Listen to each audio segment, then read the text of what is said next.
뉴스와 같은 그 세월의 흐름을 느낄 수가 있습니다.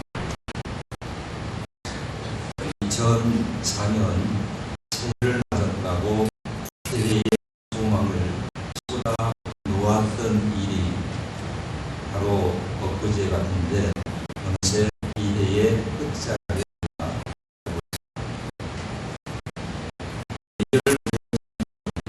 지난달 대한 그 아쉬움과 혹은 나도 모르게 그 잘못에 대한 후회와 그러면서도 무엇인가 좋은 일, 좋은 결과가 오게 될 것 같은 그러한 기대감에 바로 지금의 것입니다.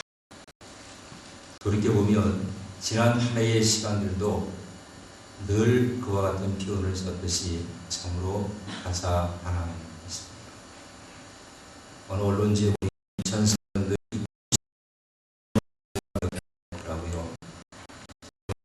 노무현 대통령의 두 번째는 김선일 피살 사건, 세 번째는 유영철 사건, 그리고 중국의 역사의 사건을 잊고 싶은 2004년도에 사건을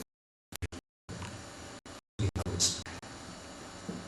그리고 2004년도에 10대 뉴스들 가운데 보면 아까 제가 말씀드렸던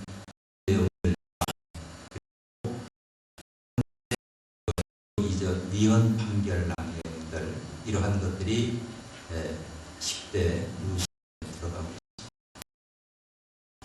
있습니다.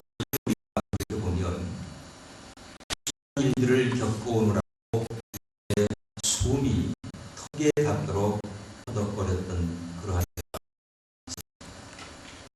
그 중에서도 국내에 들고 있었던 북한의 핵 문제 해결 이것을 위해서 남북 긴장 관계는 올 한 해도 여지없이 그리고 또한 우리 신경을 곤두세우면서 날카롭게 우리 앞에서 이 변수가 어떻게 나타나는지 내년에는 참 우리로 하여금 걱정가 되지 않을 수가 없을 것 같습니다. 정말 모든 문제들이 잘 풀려서 그런 마음이 가득해집니다. 그런데 여러분, 새로운 시작이라고 하는 것은요, 언제나 지난 일들에 대한 일정한 이야기 제대로 출발하게 소위 과거의 인상이 제대로 있어야만이 새로움이 자리 잡을 수 있습니다. 우리 나라의 근대사에 보면 일제의 청산, 그 과거사의 여러 가지 청산의 문제들이 되어 있지 못해서 우리나라의 어떤 정치, 문화, 경제의 모든 정체성들이 흔들리고 있는 이유가 바로 과거 청산이 제대로 되어져 있지 않고 있기 때문에 그렇습니다. 그런데 우리는 이 과거 청산의 과정을 정치, 사회적 과정으로만 우리가 국한시킬 것이 아니라 이것이 내 자신의 삶에 한번 적용을 시켜볼 필요가 있겠다. 그렇게 저는 말씀드리고 싶습니다. 멀리 생각하지 말고 가깝게 내 자신의 지나온 삶을 한번 점검해 봤습니다. 새로움이 없이 구태의연한 마음으로 새해를 맞이할 때에 새로운 삶이라고 하는 것은 새로운 2005년도의 삶이라고 하는 것은 올해와 똑같은 구태의연한 그런 세대 속에서 살아갈 수밖에 없을 것입니다. 그래서 저는 오늘 2004년도에 한 해를 되돌아보며 새해를 맞이하는 이 시점에서 우리 자신이 내 자신의 삶의 개혁과 더불어 더 크게 나가서는 민족의 삶 또한 새로이 진행하기 위한 내가 해야 할 일들이 무엇인가라고 하는 것이 필요하겠다. 그렇게 말씀드립니다. 그리고 그렇게 하기 위해서는 내가 얼마 남지 않은 2004년도 이때에 내가 무엇을 버리고 떠나야 할 것인가. 그래서 무엇을 내가 새로운 것을 얻고 새 삶에 새롭게 변화되어지는 삶을 경험해 볼 수 있겠는가. 그것을 한번 생각해 봤으면 좋을 것 같습니다. 지금 시간들에 대한 변상과 새로운 시간을 맞이하려고 하는 열려진 마음들이 교차하고 있는 이 세모의 때에는 묵은 해 동안에 그 숱한 회한과 아쉬움을 날려버리고 새로운 날을 맞이하려고 하는 그런 기대감과 소망이 우리 모두에게는 다 있습니다. 그래서 오늘의 말씀을 통해서 우리가 무엇을 버리고 무엇을 우리의 마음속에 채워내야 할 것인가라고 하는 그 내용을 오늘 본문의 말씀을 통해서 생각해 보고자 합니다. 오늘 본문 22절 말씀을 보시면 너희는 유혹의 욕심을 따라 썩어져가는 구습을 쫓는 옛 사람을 버리고 라고 하는 말씀을 드립니다. 여기에서 옛 사람을 버리라고 했는데 옛 사람이라고 하는 것이 무엇이겠습니까? 믿지 않는 사람들의 생각이나 또한 행실 자체가 구태의연한 것을 의미하고 있습니다. 죄 가운데 있는 생활, 어두움 속에 있는 생활, 육체의 생활, 눈에 보이는 생활, 그리고 내 중심적인 생활, 이것이 다 옛 사람이라고 말씀합니다. 결론적으로 말씀드리면 옛 사람이라고 하는 것은 바로 내 중심적인 사람을 가리키는 것입니다. 자기 중심적이라고 하는 말은 자기의 편견이 강한 그런 모습을 의미하고 있습니다. 그래서 여러분들에게 첫 번째로 권면드리고 싶은 내용은 자신에 대한 편견을 삶의 중심으로 두고 있는 그 옛 습관을 버리고 떠나시기를 바랍니다. 자기의 편견은 남의 말을 듣는 길을 막아버릴 때가 있습니다. 이로 인해서 인간관계나 하나님과의 관계에서 자기 집중적인 생각만 고집하게 되고 그 판단에만 사로잡히게 되어집니다. 이로 인해서 정상적인 상황 속에서의 사람들과의 대화의 통로가 막혀버릴 때가 많습니다. 여러분들이 잘 아시는 이야기 가운데 사오정 시리즈가 있어요. 여기에 보면 이런 이야기가 하나 있습니다. 어느 날 사오정이 식당에 갔습니다. 사오정이 식당 주인에게 자기가 먹을 것을 이제 주문을 합니다. 아저씨, 여기 돈가스하고 우유를 주십시오. 그랬습니다. 그랬더니 아저씨가 돈가스는 없어요. 그랬어요. 그러면 아저씨 돈가스하고 커피를 주세요. 그랬습니다. 아저씨가 하는 말이 돈가스가 없다는데 왜 자꾸만 돈가스를 달라고 그럽니까? 그랬더니 하는 말이 예, 알았습니다. 그러면 돈가스만 주십시오. 그렇게 얘기를 했다는 거예요. 이게 단지 그냥 웃고 넘어갈 만한 유머는 아닌 것 같아요. 말을 우리가 듣고 살아야 되거든요. 그렇죠? 말을 듣고 살아야 돼요. 자기 말만 하면 얼마나 짜증나는 세상이 되겠습니까? 오늘날 우리 주변을 보면 다 그렇습니다. 국회도 여야들의 대치관계 속에서 보면 자기들 주장만 해요. 남의 주장을 귀담아 들으려고 하지 않습니다.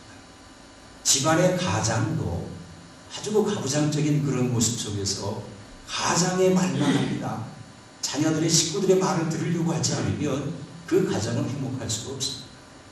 학교도 그렇고 직장도 그렇고 온통 세상의 사회 구조를 보면 많은 사람들이 있는데요. 그 많은 사람들이 다 자기 말만 하려고. 그러니까 남의 말을 들으려고 하지 않아요. 그러니까 남의 말을 도무지 믿지 못하는 이런 불신의 세상 속에서 우리는 살아가고 있어요. 그런 사람이 어떻게 보이지 않는 하나님의 음성을, 들리지 않는 하나님의 음성을 들을 수가 있겠고, 어떻게 들려지는 그 말씀들을 믿음으로 쉽게 받아들일 수가 있겠습니다.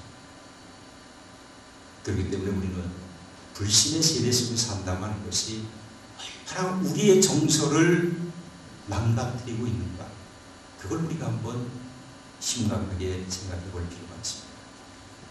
아무것도 들으려고 하지 않고 믿지 않으려고 하는 자기의 편견이 결국은 스스로 외톨박이 인생을, 스스로 왕따의 인생을 자초하게 되는 결과를 초래할 수밖에 없다고 하는 것입니다. 이런 잘못된 편견의 습관을 우리는 버리고 새로운 세대를 맞이해야 할 것입니다. 좋은 예를 하나 드려볼게요. 어떤 과학자하고 선생님이 사람들이 많이 붐비는 거리를 걸어가고 있었어요. 그런데 과학자는 곤충의 생태를 연구하는 곤충학자였습니다. 그런데 갑자기 길을 걷다가 곤충학자가 멈추어서서 옆에 계신 분에게 물어봐요.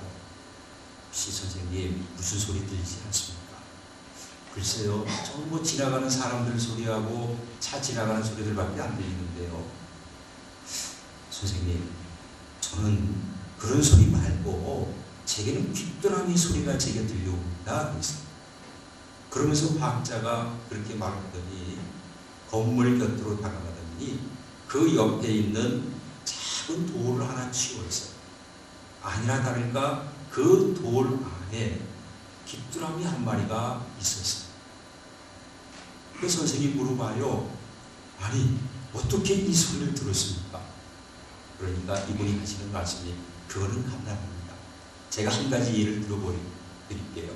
그러면서 이 과학자가 선생님을 여러 많은 사람들이 다니는 곳으로 다시 데리고 왔어요. 그러면서 자, 이제 보십시오. 무슨 일이 일어나는가 한번 보십시오. 그리고서 호주머니에서 500원짜리 동전 하나를 시멘트 바닥에 떨어뜨렸어요. 무슨 소리가 났겠어요? 돈 떨어지는 소리가 났겠죠. 쨍그랑하고 동전이 떨어지는 소리가 나는데 지나치는 자동차의 소음 때문에 거의 그 소리가 들리지 않았어요. 들릴 턱이 없겠죠. 그런데 희한한 일이 있었습니다. 그 소리가 그 동전이 떨어지자마자 무슨 소리가 나니까 그래도 지나가는 사람들 가운데 몇 사람이 귀를 기울이면서 그 동전 떨어지는 소리를 들었던 것 같다. 그러면서 길바닥을 이렇게 살피고 있더라는 거예요. 과학자가 그 모습을 보면서 이런 얘기를 했어요. 선생님, 일반적으로 사람들은 듣고 싶은 것과 듣는 훈련이 된 소리만을 듣습니다. 예수님께서 하신 말씀 가운데 귀 있는 자는 들을지어다라고 하는 말씀을 하셨습니다. 마가복음 8장 18절 말씀에 보시면 이런 말씀이 있어요. 너희가 눈이 있어도 보지 못하고 귀가 있어도 듣지 못하느냐 또 기억하지 못하느냐 라고 그렇게 말씀하셨습니다.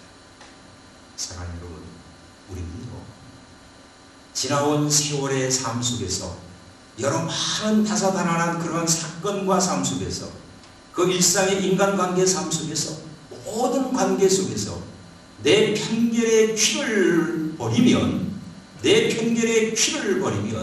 그야말로 들을 수 있는 것들을 들으면서 우리는 살아갈 수가 있습니다.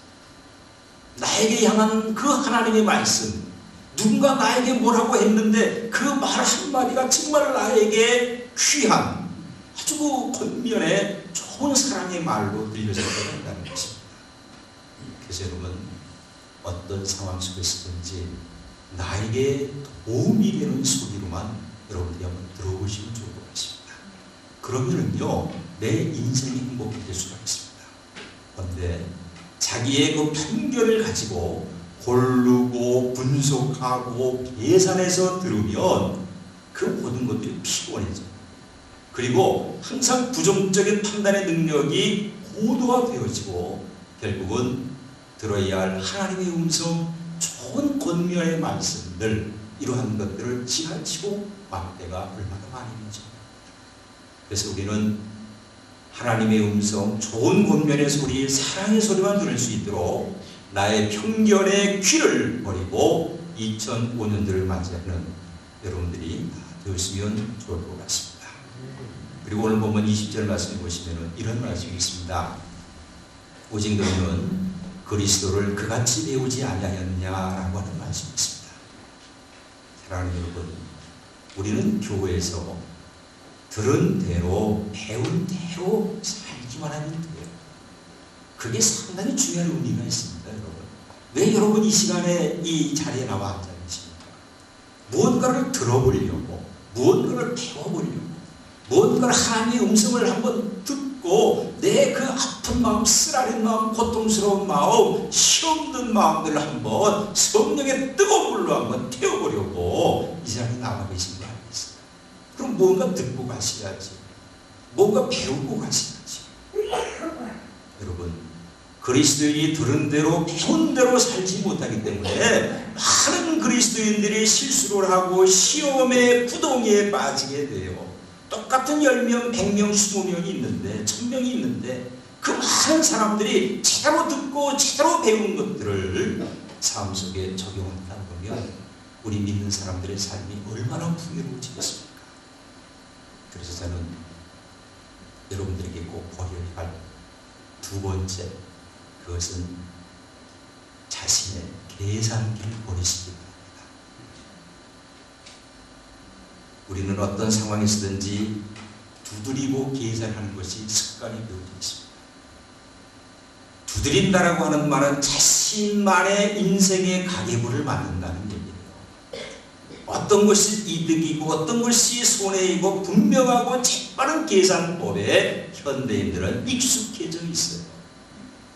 죄송한 얘기입니다만은 심지어는 하나님께 드리는 11조도 이번 달에는 내가 남을 도와드리라고 얼마를 이렇게 좋은 일이 많이 있었으니까 하나님께 11조 드리는 것이나 다름없겠지, 그렇게 생각하고 자기만의 독특한 11조 흥근 계산법을 동원하는 사람들이 있습니다.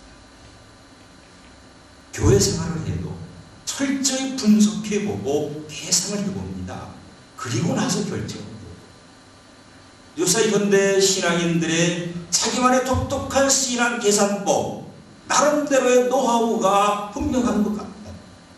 그런데 죄송한 말씀입니다만 이 계산법이 멀리 깊은 저 태백산 산중에 아무도 못 찾게 폐기청을 해버려서 세계를 위해서 떠나시기를 원합니다. 오늘 본면에 본문 말씀해 보시면은 새 사람을 입는 과정에서 무엇을 입으라고 했습니까? 오직 신령으로 새롭게 되어 하나님을 따라 의와 진리와 거룩함으로 지음을 받은 새로운 사람을 입어라 했습니다. 여기서 주목할 말씀이 바로 지으심이라고 하는 단어입니다. 여러분, 하나님은 아담을 흙으로 지으셨습니다. 그리고 둘째 아담인 예수 그리스도는 죽음에서 부활시킴으로 해서 다시 하나님이 지어주셨습니다. 그러므로 우리는 그리스도 안에서 새로운 지음을 받아야 합니다. 그것을 어떻게 받느냐? 의와 진리의 거룩함으로 지으심을 받아야 합니다.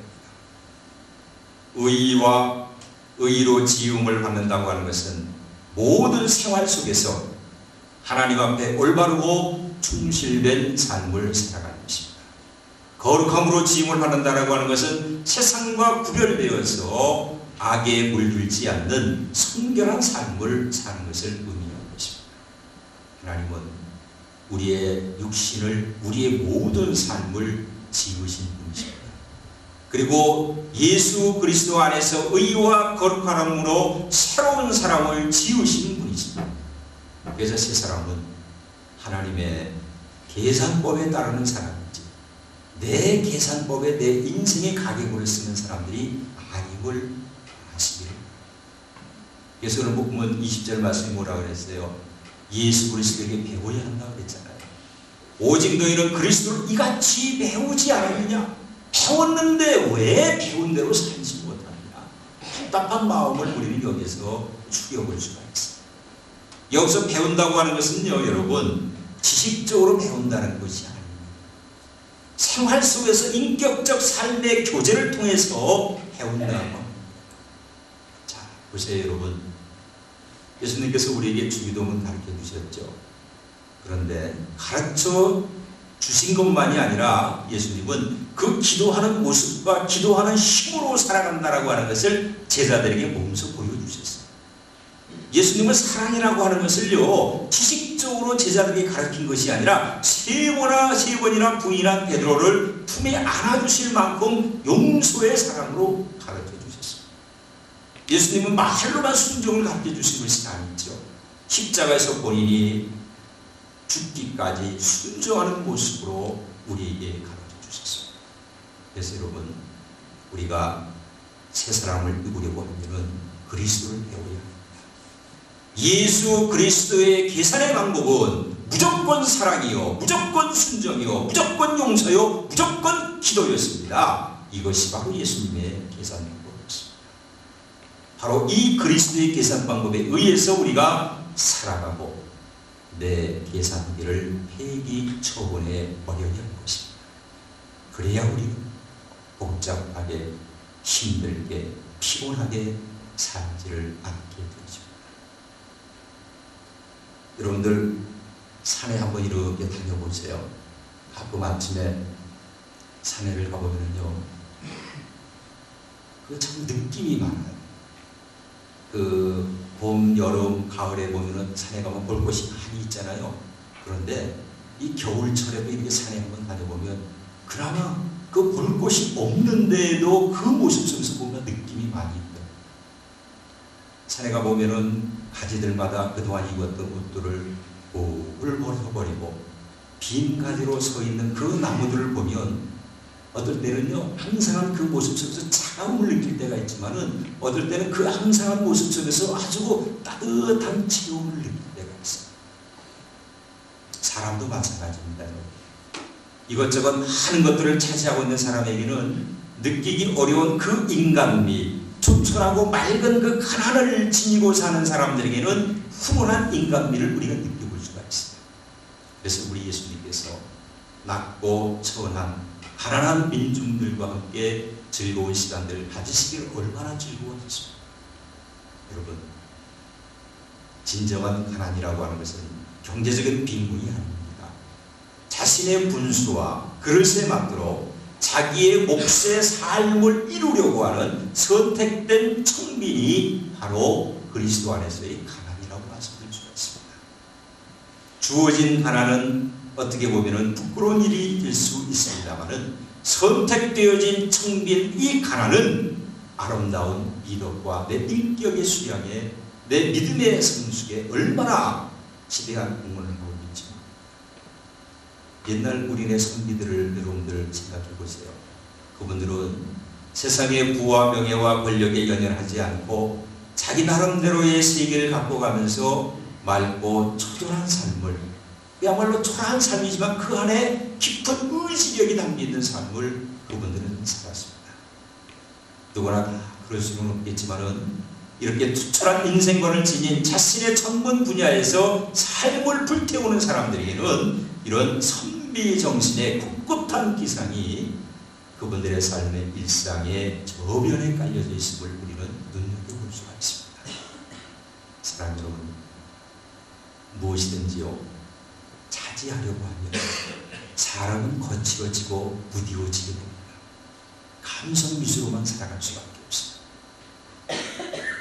맑은 바람이 지나갈 그 여백이 없게 되어진다는 겁니다.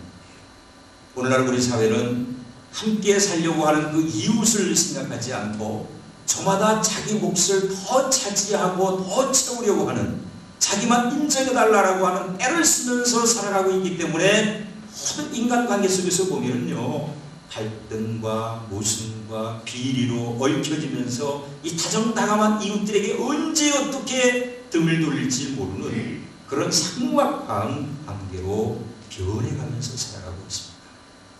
한마디로 얘기해서 개인이나 집단이 그야말로 정서가 불안해져서 삶의 진실과 그 의미를 놓치며 살아가고 있다는 말씀입니다. 여러분, 제가 여러분들에게 오늘 설교의 제목 비우고 떠나십시오, 버리고 떠나십시오라고 하는 이 말씀은 비우고 버리는 일은 결코 소극적인 후퇴의 삶이 아니기 때문에 그렇습니다. 비우고 떠나고 버리고 떠나는 것은 지혜로운 삶이요, 예수님께서 친히 우리에게 보여주셨던 삶이에요. 예수님이 뭐라고 하셨습니까? 나는 버릴 것도 없다고 그렇게 말씀하셨습니다. 버리고 비우지 않고서는 여러분 절대로 새 것이 들어올 틈이 없습니다. 공간이 없습니다. 그러므로 차지하고 채우고 하는 것은 어떤 의미에서 보면 침체되고 묵은 과거의 늪에 갇힌 것이지 그것이 내 삶의 진전에 진보에 아무런 도움이 되어주지 못하는 것입니다. 여러분 한번 생각해 보세요. 만약에 나뭇가지에 그 묵은 잎이 달린 채 언제까지도 떨어지지 않고 있다 그러면 계절이 다시 와도 그 나뭇가지에는요 새 잎이 돋아나지 못할 거예요. 그렇죠? 그런데 그 새 잎이 돋아나지 못하는 그 나무는 이미 성장이 중단되어져 버리고 머지않아 시들어 버릴 병든 나무가 되어질 것입니다. 우리 주변에 이렇게 보면 주목나무나 소나무나 향나무나 대나무 이와 같은 상록수는요 눈여겨 가만히 살펴보면 계절이 바뀔 때마다 묵은 잎은 떨쳐버리고 새 잎을 펼쳐내고 있습니다. 늘 푸르게 보이는 것은요 그 교체가 바꾸어지는 시기가 낙엽수처럼 일시적으로 한꺼번에 바뀌어지는 것이 아니라 점진적으로 바뀌어지고 있기 때문에 늘 푸르게 보입니다. 이런 현상이 생태계의 자연스러운 리듬이 아니겠습니까? 이런 리듬이 없으면 삶은 지루하고 무의미하고 그리고 무료해지게 됩니다. 그래서 우리는 자연을 통해서 얼마나 많은 것들을 배울 수 있는지 몰라요. 그런데 유달리 인간만이 자연의 질서를 등지고 거역할 뿐만이 아니라 오히려 파괴하려고 하고 무시하려고 하고 자연에서 배우려고 하지는 않습니다. 여기에 바로 우리네들의 원초적인 문제가 담겨져 있는 것입니다. 가을이 지나고 겨울이 오는 것을 단순히 계절의 순환만으로 받아들여서는 안 될 것입니다. 비본질적인 삶의 부스러기를 털어버리고 본질적인 삶을 이룰 수 있다라고 하는 암시요 계시로 우리가 받아들여야 할 것입니다. 여러분 오늘 예배 마치고 오후 시간에 혹시라도 시간이 있으면 가까운 뒷산에 한번 올라가 보십시오. 그래서 그 자연의 세계 속에 한번 빠져보십시오. 거기서 하나님의 깊은 음성을 한번 들어보십시오. 한 해가 기오는 마지막 달에 자기 몫을 살고 있는 우리는 저마다 오던 길을 되돌아볼 수 있는 여유로운 시간을 가져가야 할 것입니다. 여러분들 가운데 누구 한 사람이라도 지금까지 살아온 삶에 만족하고 있다 그러면 그 사람은 새로운 삶을 포기한 인생의 중고품이나 마찬가지입니다. 그의 영혼은 이미 빛을 잃고 무뎌져 버리고 만 것입니다. 우리가 사는 것이 뭐예요? 우리가 산다라고 하는 것은 끊임없는 탐구요 시도요 실험의 연속인 것입니다. 그래서 이 탐구와 시도와 실험이 따르지 않는 삶은 이미 끝난 삶이나 다를 것입니다. 자연의 리듬은 언제나 버릴 것은 버리고 비울 것은 비우고 그래서 언제나 계절이 바뀔 때마다 새로운 옷으로 갈아입지 않습니다. 사랑하는 여러분, 올 한 해 동안 묵은 생각들, 감정들, 행동이 있었다면 다 버리고 떠나보시기를 바랍니다. 버리고 떠나는 길은 새로운 출발로 이어지게 될 것입니다. 그렇게 비슷비슷한 일상에 살면서 구태의연한 삶의 틈에서 벗어나기를 원한다면 불필요한 것들 다 버리시고 새해를 맞이하고 출발점에 한번 우뚝 서보시기를 바랍니다. 미련 없이 떨쳐버리는 그러한 결단과 용기가 우리의 삶을 밝게 변화시켜 줄 것입니다. 사랑하는 여러분, 이제 버릴 것을 버리고 떠나야 불가분한 마음으로 새해를 맞이합니다. 나의 인격 성숙에 불필요한 것들 버리세요. 인간관계 속에서의 불필요한 것들이 있으면 버리세요. 내 믿음의 삶에 방해되어지는 요소들이 있다 그러면 과감하게 버리세요. 다 버리세요. 그리고 새로운 2005년을 향해서 떠나가십시오. 기도하겠습니다. 고마우시고 감사합니다.